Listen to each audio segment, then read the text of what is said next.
Ça fait maintenant plus d'1 an que j'utilise les tests lactate. J'ai réalisé des dizaines de tests sur plusieurs coureurs que j'entraîne et puis aussi sur moi-même.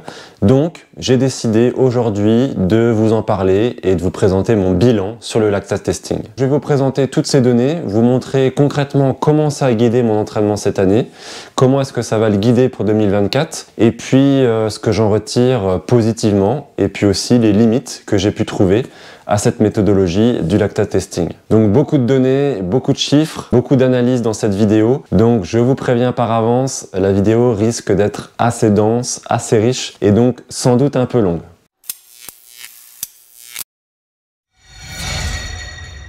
On va faire ça dans l'ordre chronologique. On est au mois d'octobre de l'année dernière. Ça fait 1 mois que j'ai repris l'entraînement puisque moi j'ai l'habitude de faire ma coupure de fin de saison tous les ans, fin août, début septembre. Je suis alors la formation de Mathieu Lambert sur le lactate testing, formation vraiment super, très bien faite, qui me permet d'être autonome avec cette méthodologie-là. J'ai investi dans le matériel nécessaire, notamment le Lactate Pro 2, qui est sans doute l'appareil le plus performant à l'heure actuelle sur le marché, et ce qui va me permettre d'avoir des mesures fiables. Jusqu'à présent, je calibrais mes zones d'entraînement dans un premier temps avec des tests de puissance critique, donc des tests de 20 et 5 minutes par exemple. Et puis avec les années, mon profil de puissance s'affinant, mon ressenti s'affinant lui aussi au fur et à mesure de l'expérience acquise, j'étais devenu capable de cerner avec plus ou moins de précision ces zones en fonction de la période de l'année. Alors c'est une méthode efficace, et puis le profil de puissance record, ça reste selon moi encore aujourd'hui le type de profilage le plus précis, le plus fiable quand il s'agit de prédire une performance chez le cycliste. Mais ce profil de puissance record, il a aussi ses limites, notamment lorsqu'il s'agit de calibrer ses zones d'entraînement et donc l'intensité de nos séances. Son principal inconvénient déjà, c'est qu'il prend du temps à s'élaborer. En général, ça prend une bonne année avant d'avoir un profil de puissance complet en fonction de la pratique des athlètes. Donc, on risque de faire des erreurs quand on se trouve dans la première phase d'élaboration de ce profil. Et puis même si on le couple au ressenti, on reste dans le flou quand il s'agit de se fixer un repère pour la basse intensité. Parce que si on regarde notre profil de puissance, il a cette forme-là. Et quand on se trouve au niveau de la basse intensité, donc à partir de plusieurs heures, notre courbe elle est quasiment plate. Donc compliqué de fixer un repère sur une courbe qui est totalement plate ou quasi plate.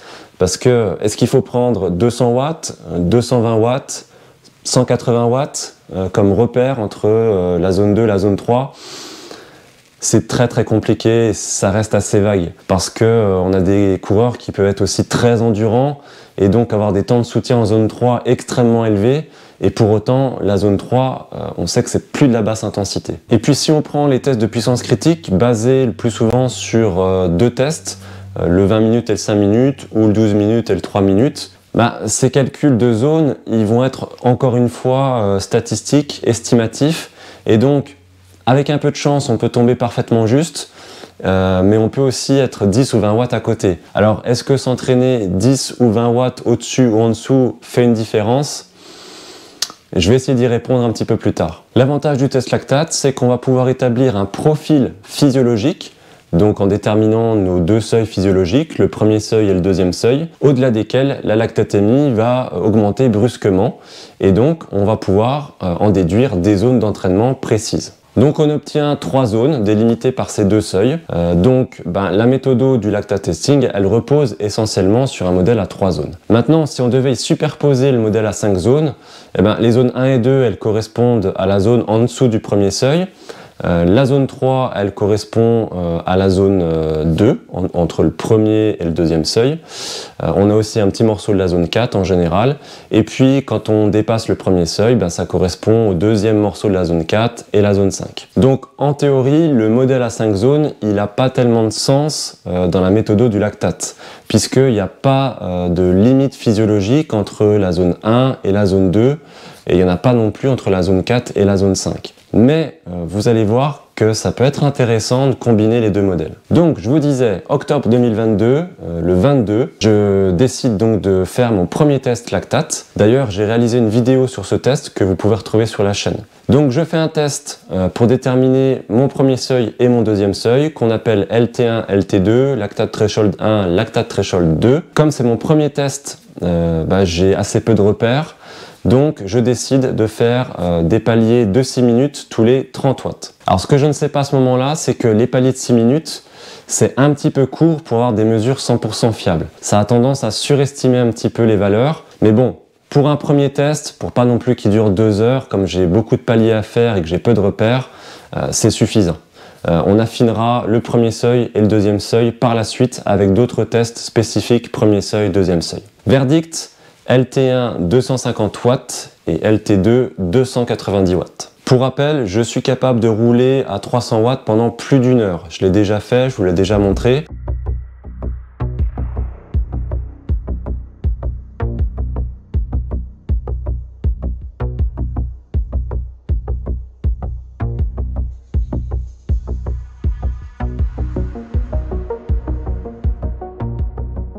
Donc, le LT2, il ne correspond pas exactement à la puissance que vous êtes capable de rouler sur une heure. La précision a son importance et vous allez comprendre pourquoi un petit peu après. J'enchaîne à ce moment-là avec du travail de force, avec aussi beaucoup de volume à basse intensité, sous LT1, sous le premier seuil. Et puis 3 semaines plus tard, je fais un test par palier de 10 watts, de 10 minutes.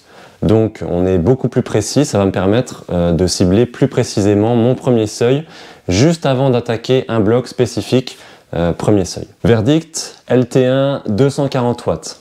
Alors on pourrait croire que j'ai perdu 10 watts, mais comme je vous le disais, le problème des paliers de 6 minutes, c'est que ça a tendance à surestimer un petit peu les valeurs. Donc j'avais déjà sans doute un premier seuil un petit peu en dessous, sans doute autour de 240 watts. Je peux donc attaquer mon bloc LT1, ce qui veut dire des longs intervalles au premier seuil, donc à 240 watts. Alors ça, c'est plutôt nouveau pour moi et c'est très agréable parce que en fait, on roule vite facilement. Donc ça, déjà au niveau de la motivation, c'est top. Et puis en même temps, on bosse, on travaille, on développe le premier seuil et puis on améliore aussi son temps de soutien. Alors ce qui a un intérêt à ne pas dépasser 240 watts. Alors cette année, j'ai fait beaucoup de travail au premier seuil et je pense que je vais conserver ce travail-là en 2024, mais dans une proportion moindre. Parce que j'en arrive à un stade de l'entraînement où il m'est difficile de gagner des watts au premier seuil juste en faisant du premier seuil. Je pense que maintenant, il faut que j'aille travailler un petit peu au-dessus, c'est-à-dire en passant des longs intervalles au-dessus de 240 ou au-dessus de mon premier seuil. Donc, ce qui veut dire faire de la zone 3, du travail de tempo pour à la fois pousser ce premier seuil mais aussi le tirer. Par contre, si je fais ça, je ne suis plus sur de la basse intensité, je suis plus sur la séance facile. Donc ce sera important de polariser aussi avec des séances plus faciles, avec du bas de zone 2 par exemple, voire de la zone 1 si je fais des gros volumes. Donc on voit aussi l'intérêt d'utiliser ce modèle à 5 zones. Je refais un test LT1 3 semaines plus tard pour voir si ça a bougé et puis pour éventuellement réadapter les intensités par la suite. Verdict, 240 watts. Alors bizarre parce que pourtant je me sens de plus en plus à l'aise au premier seuil à 240 watts et je suis capable de tenir cette intensité-là de plus en plus longtemps sur mes sorties longues sans avoir de découplage ni au niveau cardiaque ni au niveau du RPE. Alors pourquoi est-ce que ça n'a pas bougé? Je vais répondre un petit peu plus tard, je continue de vous raconter mon histoire. Donc bloc premier seuil terminé, on enchaîne sur le travail du LT2, deuxième seuil, donc bloc sweet spot. Le sweet spot, je vous rappelle, c'est une intensité qui se situe entre en gros 85 et 95% de votre FTP ou de votre puissance critique. Donc en gros, c'est un petit peu en dessous. Donc je fais un test LT2 pour pouvoir cibler les intensités de ce sweet spot et donc je réalise un test palier de 10 minutes, 10 watts toujours pour être le plus précis, le plus fiable possible. Verdict, 270 watts. Alors là, je vous avoue que je suis assez désagréablement surpris. D'ailleurs, je vous l'avais dit, il me semble, dans la vidéo vlog que j'avais faite à ce moment-là.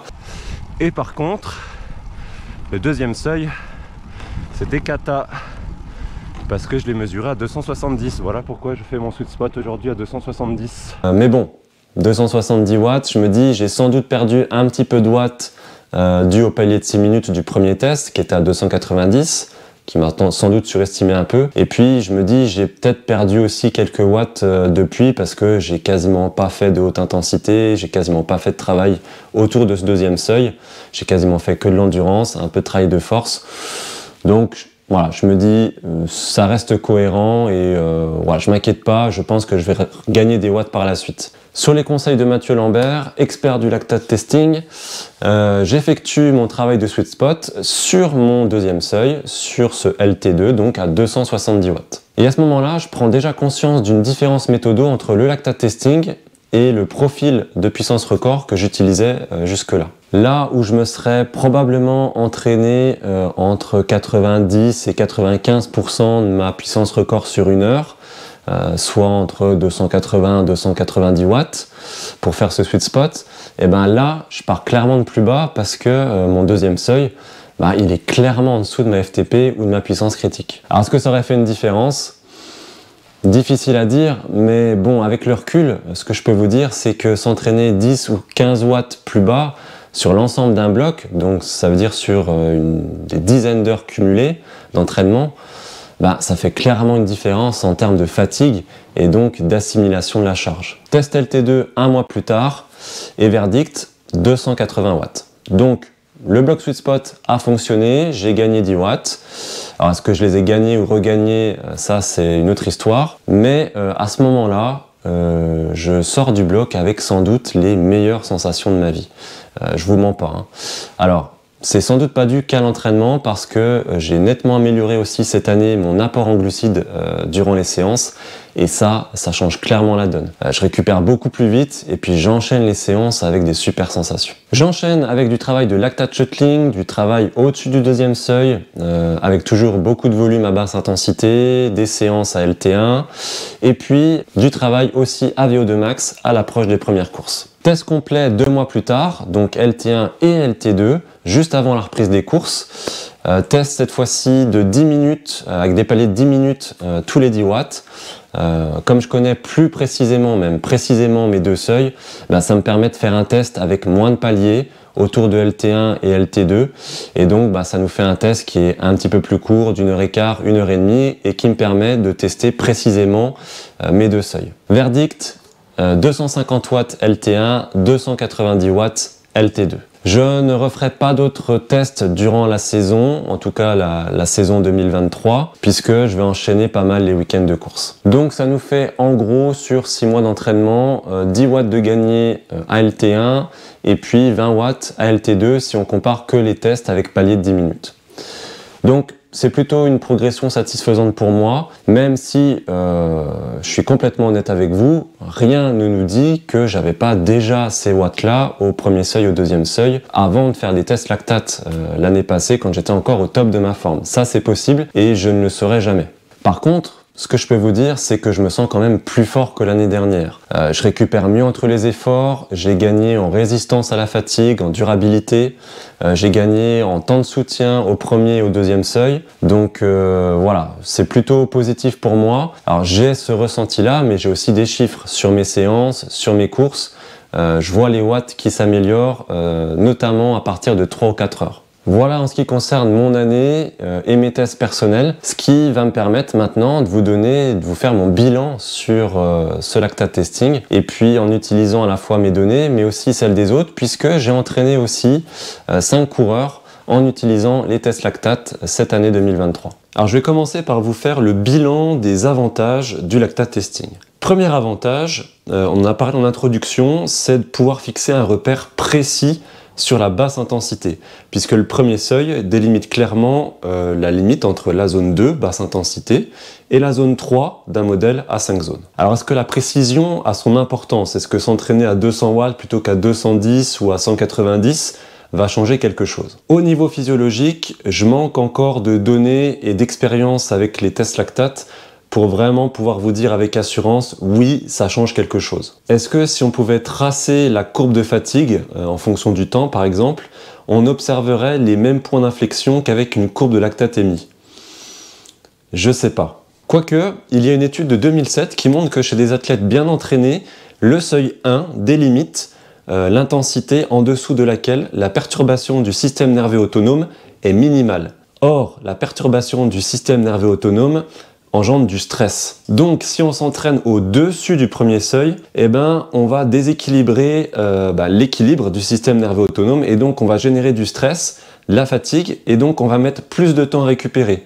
Ce qui veut dire que si on s'entraîne en dessous de ce premier seuil, on va pouvoir encaisser des volumes beaucoup plus importants sans perturber du coup ce système nerveux autonome et sans générer énormément de fatigue. Ce dont je suis sûr par contre, c'est que j'ai observé chez moi mais aussi chez les autres athlètes que je peux entraîner, une motivation accrue et des séances d'entraînement qui sont mieux réalisées. Oui, parce que se fixer un repère précis, une valeur précise, ça permet de se sortir de ce flou ambiant lié au ressenti ou bien à la fréquence cardiaque.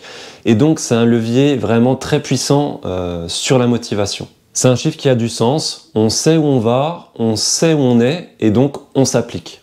Et puis, mesurer son premier seuil de façon tangible, avec une valeur précise, ça permet de constater son évolution au fur et à mesure des semaines et des mois, aussi en fonction des blocs d'entraînement, de constater quel bloc fonctionne moins bien.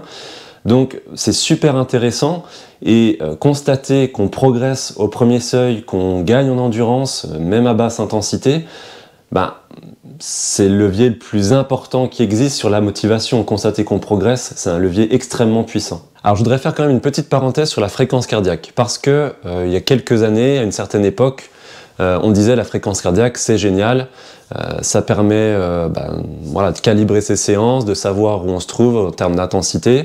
Et puis après le capteur de puissance est arrivé et puis on a dit la fréquence cardiaque c'est nul, ça sert à rien, le capteur de puissance c'est génial. Et puis aujourd'hui on commence à entendre certaines personnes dire la fréquence cardiaque finalement c'est très bien, on peut faire sans le capteur et au final ça fonctionne très bien sans. Alors, moi je vais vous donner mon avis en m'appuyant sur les données que j'ai pu récolter cette année, à la fois sur moi-même et puis aussi sur les coureurs que j'entraîne. Donc je vous propose qu'on regarde ensemble les données de ce premier coureur, c'est un exemple réel, c'est un coureur que j'entraîne, qui a 189 de fréquence cardiaque maximale. On a réalisé un test premier seuil avec lui le 15 avril 2023, on a trouvé 140 watts pour 126 BPM moyen, et donc ça correspond pour lui en gros à 66% de sa fréquence cardiaque maximale au premier seuil. Deuxième exemple, avec ce second coureur, qui est aussi un coureur que j'entraîne, 195 de FC max, on a mesuré son premier seuil le 17 novembre 2022 à 235 watts pour 147 BPM moyen, soit en gros 75% de sa fréquence cardiaque maximale. On termine par mon cas personnel, j'ai 180 de FC max, j'ai mesuré mon premier seuil le 24 février 2023, comme je vous l'ai montré tout à l'heure, à 250 watts, pour 145 battements par minute en moyenne, ce qui fait en gros du 80% de FC max. Et encore, je pense que actuellement je suis à un peu plus de 80% parce que les 180 BPM, ça fait un moment que je les ai pas vus, ça fait plusieurs années, et forcément avec l'âge, je prends un petit peu d'âge, et voilà, les battements maximaux ils doivent descendre un petit peu aussi. Donc on a du 66% de FC max au premier seuil dans le cas de ce premier coureur, 75% dans le cas du deuxième, et puis 80 voire un peu plus pour mon cas personnel. Donc on a trois coureurs différents et on a trois pourcentages différents de FC max au premier seuil. Donc vous comprenez que se fier uniquement à la fréquence cardiaque pour calibrer sa basse intensité, c'est un peu comme le test FTP ou le test de puissance critique. Ça peut fonctionner dans certains cas, mais on peut aussi rapidement faire des erreurs. Donc voilà, moi je pense que je suis pas pour dire que la FC ça sert à rien, au contraire, je pense que c'est un indicateur très intéressant dont il faut se servir, mais qu'il faut aussi croiser avec d'autres données, notamment par exemple avec les mesures de lactatémie, si vous souhaitez vraiment optimiser votre performance et éviter de faire certaines erreurs. C'est-à-dire souvent on a tendance à s'entraîner trop, parce que si vous prenez 75% pour le cas de ce premier coureur, il sera au-dessus de son premier seuil. Et puis si vous prenez 75% dans mon cas à moi, c'est bon, ok, je serai sous le premier seuil, sauf que si je veux faire de la basse intensité toute simple, zone 1, zone 2, voilà, faire du volume, sans dépasser le premier seuil, c'est très bien. Par contre, si je souhaite travailler mon premier seuil de façon différente, notamment à LT1 par exemple, 75% c'est un peu bas, voilà. Donc tout dépend aussi comment on veut travailler, mais encore une fois, je pense qu'il faut rien mettre de côté, il faut pas non plus être intransigeant sur les choses, et je pense que plus on sert, plus on a d'outils, et plus on est précis, et plus on optimise, plus on améliore la qualité de son entraînement. Deuxième avantage, un contrôle de la charge précis. Parce que se fixer une limite à ne pas dépasser, ça permet de garder le contrôle sur sa charge de façon précise. Peut-être que s'entraîner 10 watts au-dessus va pas changer grand-chose en termes d'adaptation, peut-être même en termes de fatigue, je ne sais pas. J'en suis pas sûr. Mais se fixer une limite, si on se fixe pas de limite, justement, à ce compte-là, pourquoi pas s'entraîner à 210 au lieu de 200, et puis 220, 230, pourquoi pas 240, pourquoi pas 250, on n'a plus de limite. Donc, se fixer une limite qui a du sens, ça permet de garder un contrôle précis sur sa charge d'entraînement. Je vous prends un exemple, c'est le cas d'un coureur que j'entraîne depuis 2 ans. La première année, on a tout calibré à l'aide de la puissance critique. Donc le temps d'établir son profil de puissance, on a fait des tests de puissance critique, et puis on a obtenu un haut de zone 2 autour de 160 watts à partir de ces tests de puissance critique. Donc durant cette année, on a travaillé en endurance autour de cette valeur, on a essayé de rester autour de 160, un petit peu en dessous, voilà. Et puis, on a eu des résultats au niveau de sa courbe de puissance, à tous les niveaux, qui étaient plutôt satisfaisants, mais il avait quand même des gros coups de fatigue plusieurs fois durant la saison, malgré des périodes de récupération. Alors depuis cette année et la mise en place de tests lactate, on a mesuré son premier seuil à 140 watts. Alors, il était déçu, c'est vrai, c'est 20 watts en dessous de ce qu'on pensait, mais il a su rester modeste, il a réalisé ses séances à basse intensité à 140 watts ou en dessous, on a réalisé des séances de premier seuil à 140 watts, il a fait aussi de la zone 2, zone 1, en dessous de 140 watts, et il n'a pas régressé, au contraire, il s'est jamais senti aussi fort que cette année, il a moins de coups de mou, et du coup il récupère plus facilement, et donc il a plus de plaisir aussi sur le vélo. Donc 15-20 watts, on peut se dire que c'est pas beaucoup, mais pour quelqu'un qui a un niveau modeste, ça peut représenter presque une zone complète. Donc c'est important d'être précis dans ces cas-là. Troisième avantage, pas besoin d'effort maximal pour mesurer ses seuils et mesurer sa progression. C'est le gros défaut des tests FTP ou de puissance critique qui nous oblige à faire des tests maximaux, donc par définition c'est extrêmement difficile.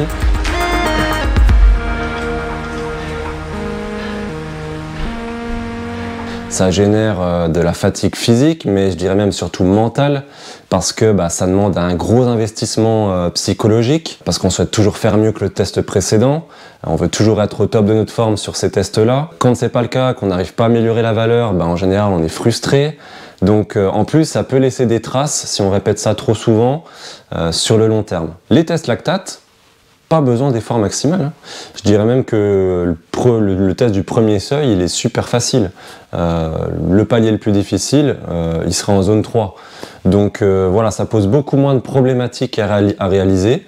Du coup, comme ça pose moins de problématiques, on en fait plus souvent.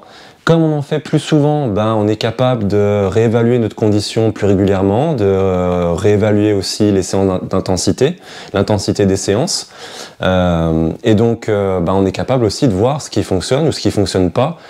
Donc, voilà, c'est un cercle vertueux. Alors certains vont peut-être me dire, pas besoin de test, il suffit de reprendre les séances qu'on a déjà faites, on fait fluctuer un petit peu la charge en ajoutant une répétition, en augmentant un peu les watts. Oui, mais par exemple, quand on coupe en fin de saison ou quand on est en période de longue maladie ou autre, qu'on se blesse, quand on reprend l'entraînement, on n'a plus la condition qu'on avait avant. Donc se baser sur des séances qu'on a déjà passées, c'est très très risqué. Je pense que ça nous amène à faire des erreurs et c'est sans doute ce qui me serait arrivé sur le bloc de Sweet Spot dont je vous parlais tout à l'heure. Si j'avais réattaqué à 280 voire 290 watts, qu'est-ce qui serait passé? J'en sais rien. Les séances seraient sans doute passées, mais à quel prix quoi, hein. Donc c'est le problème, l'ego nous pousse souvent à en faire un petit peu trop. Quatrième avantage, on peut réaliser ces tests à l'intérieur même d'une séance. Donc ça veut dire qu'on rentabilise notre temps d'entraînement au maximum. Comme c'est très simple à réaliser, en quelques paliers, on est capable de mesurer notre premier seuil ou notre deuxième seuil, et puis ensuite de faire notre séance. C'est ce que j'ai fait par exemple le 29 septembre. J'ai réalisé un test LT1, durant lequel j'ai intégré aussi des intervalles en zone 3 après le test. Donc on rentabilise vraiment le test et on n'est pas épuisé par des efforts maximaux de tests FTP ou de puissance critique par exemple. On passe maintenant aux inconvénients, ou on pourrait dire aux limites que j'ai trouvées personnellement au lactate testing. Et je vais vous les lister cette fois-ci du moins important au plus important. Les deux premiers inconvénients qui sont pas propres spécifiquement au lactate testing, mais qui sont propres à toutes les méthodes de testing, c'est que un test, ça va refléter votre condition du jour. Or, votre condition qui précède ou qui suit le test, elle peut être un petit peu différente. Donc, la précision, certes, mais la précision, elle a aussi ses limites par rapport à ça. Le deuxième inconvénient, qui est propre aussi à tous les tests, c'est qu'un test peut générer de la frustration, même des tests lactate qui ne demandent pas énormément de ressources physiques et mentales, en tout cas moins qu'un test maximal. Mais bon, faut bien reconnaître que constater que notre premier seuil, notre deuxième seuil ne bouge pas au fur et à mesure des mois, bah, c'est pareil, ça peut générer aussi un petit peu de frustration, alors que ça ne veut pas dire forcément qu'on ne progresse pas. Je vais vous l'expliquer un petit peu après. Troisième inconvénient, c'est le coût financier et la charge mentale que peuvent représenter l'achat de ce matériel et l'utilisation de ce matériel. Puisque l'investissement de départ, bah, il est quand même pas donné, l'achat du lecteur c'est quand même assez cher, et puis surtout je dirais que c'est l'utilisation des consommables qui va vous coûter sur le long terme, puisque chaque mesure va vous coûter en gros 2 €, chaque prise de sang va vous coûter 2 €. Donc ça peut être un frein aussi, et puis en ce qui concerne la charge mentale, je pense que pour certains, bah, vous n'êtes peut-être pas prêts à investir de l'énergie dans l'apprentissage et l'utilisation de ce matériel. Il faut aussi le transporter, ça demande un petit peu de logistique, même si ça prend pas beaucoup de place. Donc voilà, vous vous contentez peut-être d'un test FTP et ça vous va très bien comme ça, ce que je peux comprendre. Après voilà, il faut voir jusqu'où vous êtes prêt à aller pour optimiser votre performance. Quatrième et dernière limite du lactate testing, je trouve que c'est vraiment capital. Je suis même surpris qu'on en parle si peu, que ceux qui utilisent le lactate testing en parlent si peu, parce que pour moi c'est vraiment quelque chose de fondamental dans son utilisation et qui peut amener aussi à faire des erreurs, ce que j'ai fait. Pour vous illustrer ça, je vais vous prendre l'exemple d'un coureur que j'entraîne depuis 3 ans, donc que je connais très bien. C'est un coureur qui a eu une belle évolution avec une charge progressive durant ces 3 années, et jusqu'à cette année, on réalisait du travail à sweet spot, à 270 watts pour lui. C'est une valeur, une intensité que j'avais calculée à partir des outils que j'utilisais jusque-là, c'est-à-dire sa courbe de puissance, son ressenti de l'effort, le RPE, et puis sa fréquence cardiaque. Et puis on a commencé à faire des tests lactate. Et on lui a trouvé un deuxième seuil à 310 watts. Donc là, je me suis dit, mince, est-ce que j'aurais pas passé toute cette année à l'entraîner un petit peu trop bas? Peut-être que si je l'avais entraîné un petit peu plus haut sur son travail de sweet spot, bah peut-être qu'on aurait gagné du temps, peut-être qu'on aurait eu des adaptations un peu plus intéressantes, puisque 270 watts, bah ça reste quand même très éloigné de son deuxième seuil à 310. Et puis je vous rappelle que moi, mon deuxième seuil qui était calculé à 270, je réalisais mes séances de sweet spot à 270 watts, et ça ne me posait pas de problème. J'avais un RPE qui était conforme à du travail de sweet spot, 5-6 sur 10. J'avais une fréquence cardiaque qui était aussi dans la bonne zone. Donc voilà, je réalisais du 3x30 à 270. Moi, pas de difficulté particulière. Donc voilà, je me suis posé pas mal de questions. Et donc là, j'ai fait une grosse erreur, c'est-à-dire délaisser les outils que j'avais utilisés jusque-là, courbe de puissance, RPE, fréquence cardiaque. Et puis j'ai commencé à lui mettre des séances de sweet spot à 300 watts. Alors je connaissais quand même plutôt bien, et c'est pour ça que je me suis dit 310, ça me paraît quand même un peu haut. J'avais quand même bien sa courbe de puissance en tête. Je me suis dit 310 sur des intervalles de 15-20 minutes. Je pense que le RPE il risque de s'envoler. Donc bon, j'étais un peu quand même sceptique, mais bon, j'ai quand même fait confiance au test lactate et je lui ai mis du 300 watts, quoi. Donc on a commencé à attaquer du 300 watts avec des intervalles de 15 minutes. Et là, ça a été la catastrophe. Il a bâché la première séance. Alors je me suis dit, bon, c'était peut-être la première séance, c'était peut-être pas bien ce jour-là, voilà. On a essayé une deuxième fois, une troisième fois, et puis on voyait que ça passait toujours pas. Donc là, j'ai commencé à cerner un petit peu le problème. Je ne sais pas si vous voyez où je veux en venir, mais en fait, je me suis rendu compte que le lactate testing, les tests lactate et les valeurs qu'on obtenait à travers ces tests, elles ne nous disaient absolument pas, elles ne nous renseignaient absolument pas sur nos temps de soutien. En fait, on a tous des temps de soutien différents au premier seuil et au deuxième seuil, notamment au deuxième seuil. Et en fait, moi, j'ai des temps de soutien qui étaient excellents et donc j'étais capable de tenir bien plus que 270 watts pendant 30, 40, même 1 heure. Sauf que lui, coup de pas de bol, c'était son point faible. Alors, ça nous a aussi permis de déterminer quel était son point faible. Donc en ça a été super intéressant. Mais n'empêche que, voilà, 300 watts, déjà, s'il tenait 10 minutes, c'était déjà le bout du monde. Donc, on avait beau être en dessous de son deuxième seuil, pour lui, c'était impossible à tenir. Donc, gros point faible au niveau des temps de soutien pour ce coureur. Et donc, voilà, on a compris que c'était un point faible à travailler. Mais du coup, j'ai réutilisé les outils que j'utilisais avant, c'est-à-dire courbe de puissance et puis RPE. Voilà, et puis fréquence cardiaque en supplément, en bonus. Donc voilà, j'ai réévalué à la baisse ces séances de sweet spot et on a refait des séances à 270, 280 watts pour avoir un RPE qui était convenable, des séances qui étaient réalisables, raisonnables. Donc voilà, en ça, c'était très intéressant, mais vous voyez que ça m'a aussi fait faire une erreur. Et le lactate testing, ça a aussi ses limites par rapport à ça. Ça ne nous dit pas nos temps de soutien au deuxième seuil et ni même au premier seuil. Alors pour travailler ce point faible, c'est tout bête, hein, il fallait qu'il mange des intervalles longs pour travailler son temps de soutien. Forcément, c'est intervalles longs. Donc il valait mieux revoir les watts à la baisse parce que l'intérêt du sweet spot, c'est quand même de cumuler du temps proche du deuxième seuil à moindre coût. Donc voilà, on est redescendu de nouveau à 270, 280 watts pour avoir des intervalles beaucoup plus longs et travailler ces temps de soutien. Et on a réussi à améliorer ces temps de soutien.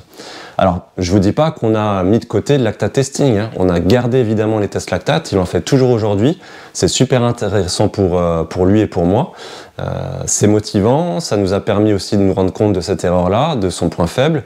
Et puis, avoir ces valeurs-là, ça nous permet aussi d'avoir un contrôle sur sa charge et puis de voir l'évolution au fur et à mesure des mois et au fur et à mesure des blocs, voir ce qui fonctionne plus ou moins sur ces valeurs-là en tout cas. Et puis, ça répond aussi à la question de savoir pourquoi, quand je vous parle en introduction de mon premier seuil qui n'avait pas bougé alors que je me sentais plus fort qu'avant, c'est sans doute parce que mes temps de soutien au premier seuil s'étaient améliorés. Et donc, sans doute, mon économie s'était améliorée. En conclusion, est-ce que je vais continuer le lactate testing en 2024 ? Bon, je vous ai déjà donné plus ou moins la réponse, hein. Oui, évidemment, clairement. Mon entraînement de cette année, il n'a jamais été aussi qualitatif en termes de gestion de la charge, en termes de récupération. Et puis, j'arrive toujours à obtenir des progrès, malgré pas mal d'années d'entraînement derrière moi. Et puis, pour tous les avantages que je vous ai cités juste avant, pour moi, ça vaut le coup. Et puis, je dirais que dans mon cas personnel, ça m'a clairement relancé en termes de motivation. J'étais vraiment en chute même de motivation en termes d'entraînement vélo. Ça s'est ressenti aussi, vous l'avez peut-être vu sur la chaîne.